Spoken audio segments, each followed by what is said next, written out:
Hi guys, என்னென்னு சொன்னால் ஸ்ரீலங்காவில் தேங்காய்க்கு விலை கூடினது விலை அதிகரித்தது எப்படின்னு பார்க்க போகிறீங்களா? அதாவது இப்போ ஒரு சரியான ஒரு நபர் சொல்லிக்கிறார். அதாவது நான் யாருன்னு அதை சொல்ல விரும்பலை, இருந்தாலும் நான் அதை சொல்கிறேன். என்னென்னு சொன்னால் தேங்காய் தட்டுப்பாட்டுக்கு வந்ததும் தேங்காய் விலை அதிகரித்ததும் என்ன காரணம் அப்படின்னு பார்த்தீங்கன்னு சொன்னால், நீங்கள் உங்களோட வீடுகளில் ஒரு சம்பல் செஞ்சு, அதாவது பொல் சம்பல்னு சொல்லுவாங்க, அது செஞ்சு தின்றதாலையும் இல்லாட்டி நீங்கள் உங்களோட கறிகள், அதாவது வீட்டில் சமைக்கிற கறிகளுக்கு தேங்காய் பால் ஊற்றி ஆக்கினதாலையும் தான் இப்போ தேங்காய் தட்டுப்பாட்டு நிலைமைக்கு வந்திக்குன்னு சொல்லி ஒரு புத்திசாலியான ஒரு நபர் ஸ்ரீலங்காவில் அப்படி சொல்லிக்கிறாரு.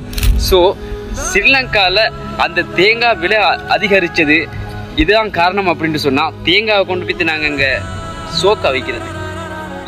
இதுக்கு நீங்கள் என்ன சொல்ல போகிறீங்கன்றதை கொமானில் மறந்துடாமல் சொல்லிட்டு போங்க கைஸ்.